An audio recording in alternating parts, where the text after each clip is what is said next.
perspectives. Let's discuss MGTOW, men going their own way. Now granted, psych perspectives, you know, I personally identify as a trans man, okay, trans masculine, FTM, female to male. But I'm also not really into the MGTOW. I don't know much about the MGTOW. I'm only speaking from my personal experience, my personal perspective, and then of course playing devil's advocate, showing the different multitudes of perspectives and ideologies. So just on a quick search on Google, if you type in MGTOW, you have the Wikipedia definition of it. So, men going their own way. MGTOW is a mostly online community of men supported by websites and social media presence, cautioning men against serious romantic relationships with women, especially marriage. The community is part of what is more broadly termed the manosphere.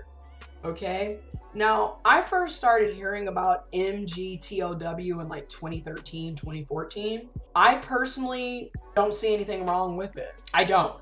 And I know people are going to disagree and agree, and there's going to be, you know, you have your right to. I personally don't have a problem with it because from my personal experience, when you're dealing with toxic relationships and toxic people, eventually you're going to get sick and tired of that shit. And you are going to start putting up borders, walls, barriers, boundaries to protect yourself from toxic people and toxic situations. And what I've noticed from the people who are a part of the MGTOW, men going their own way, these people tend to come out of situations where they've dealt with toxic women, narcissistic females, toxic relationships, and they're sick of it. They've been hurt, they've been damaged, they've been scorned, they've been discarded, they've been abused. Mentally, physically, sexually, financially, you name it, they've been abused. And then you also hear people talking about, what does it mean to take the red pill?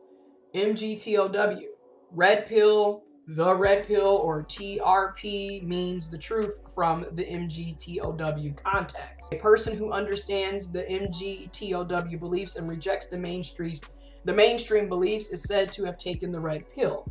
Conversely, those who have taken the red pill are considered to be a part of the MGTOW movement. Basically, you realize lies or the misinformation, you know, because a lot of times growing up, we are told that, you know, for one, we live in a very gendered, heteronormative society. We live in a very religious society. And you can argue, especially in America, Christianity is just pushed hard, okay?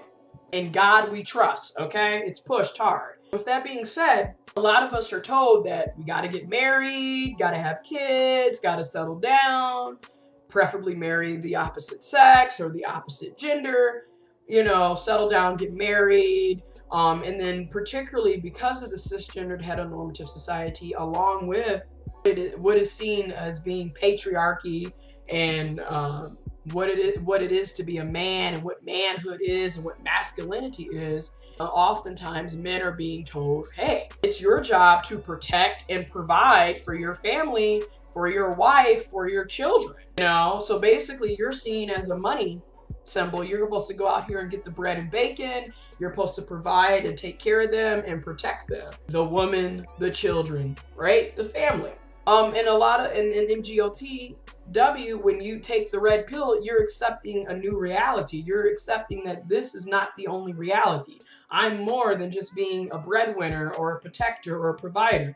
There's more to life than just getting married and having children. And there's different types of relationships. Everybody isn't going to be doing monogamy. Everybody isn't going to be doing, you know, those types of romantic style relationships, right?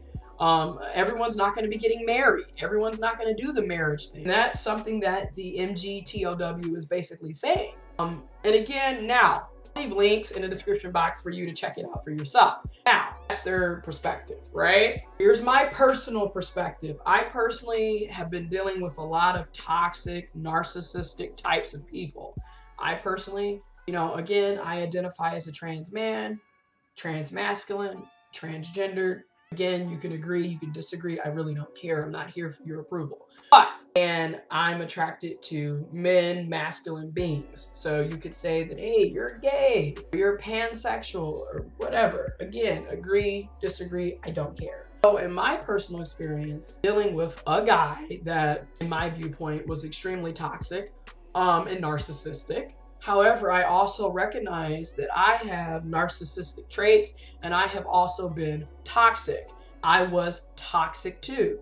But in dealing with these situations, learning about what it means to have boundaries and to stand on your own 2 feet and what a healthy relationship is and what it's not, and just learning and learning and learning, you're gonna put up boundaries. And now I have boundaries up to the yin yang. Now I'm like, hell no. Start paying attention to the red flags. So after going through what I went through last year, I'm going my own way too. I'm not really interested in this whole romantic shit.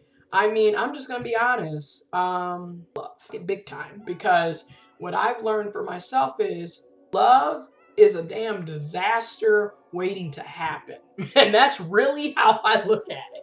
So I can relate to the Mgtow movement, but in the sense that I'm looking at it because I'm attracted to men and masculine beings. So I'm looking at it as in general. Okay. I'm not interested in trying to get to know you. I don't want you to really get to know me. I'm not trying to share my secrets and my deepest, thoughts and feelings. I'm not trying to go there with anybody anymore, because when I did that before and I thought I was doing it and sharing who I am and being vulnerable and being emotional, I got dissed, I got played, I got discarded, I got kicked to the side. This person did me in, doesn't even act like I exist, doesn't contact me, doesn't see how I'm doing, doesn't give a damn about me. And when you go through those types of situations, you're gonna have a very jaded view on love and relationships, to the point where you might not ever want to be in another relationship again. In my sense, I'm not interested in trying to date. I'm interested in trying to get to know nobody. I'm in for the games. I don't even want to talk to people, like, period. And I can't get mad at people who have been through narcissistic or toxic abuse for going their own way and not wanting to participate in traditional, societal form. Done. I don't really care for marriage. Not my goal in life. As far as romantic relationships, I don't know if I'll ever love again or allow myself to be vulnerable again in that way. When it comes to sex, yeah, I want to have sex. Like, I do want to have sex eventually. But at right now, I'm just kind of like, I'm just gonna stick to myself. I get where, where they're coming from. After you've been done, played, and just thrown aside like this and used and manipulated, and then like the smear campaigns that toxic narcissistic people do, like, they will make you out to be the bad guy or the bad person, and they will say that you were the one that did this and did that, and basically draw this negative image of you in the media, in the public. You're gonna be done with them. Let's look at another definition of Mgtow, okay?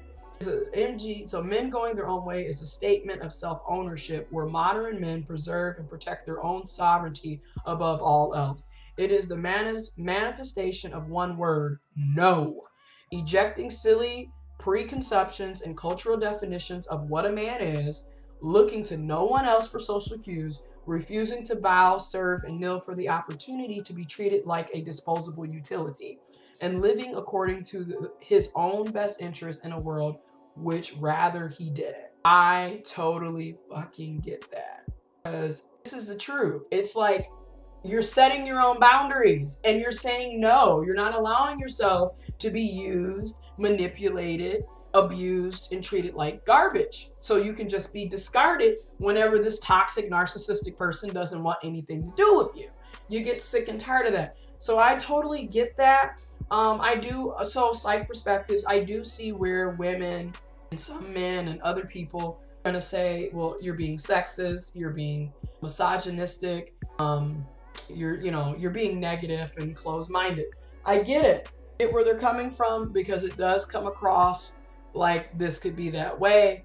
But then psych perspectives on the flip side, when people have been hurt and abused and done wrong, you can't really blame them for not wanting to participate in the bullshit anymore. Oh, I mean, because I'm going my own way. I'm done. No. I can honestly say from personal experience, you start using no and, you know, really respecting yourself and viewing yourself in a different light and taking ownership and control of your emotions, your feelings, your thoughts, and your actions, people will not be able to use and manipulate you anymore. And once you're no longer being used and played, people won't want to be around you because they won't be able to use you.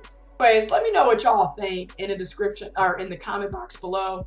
Links and articles in the description box. I'm also going to post some videos in there as well and share your thoughts and perspectives.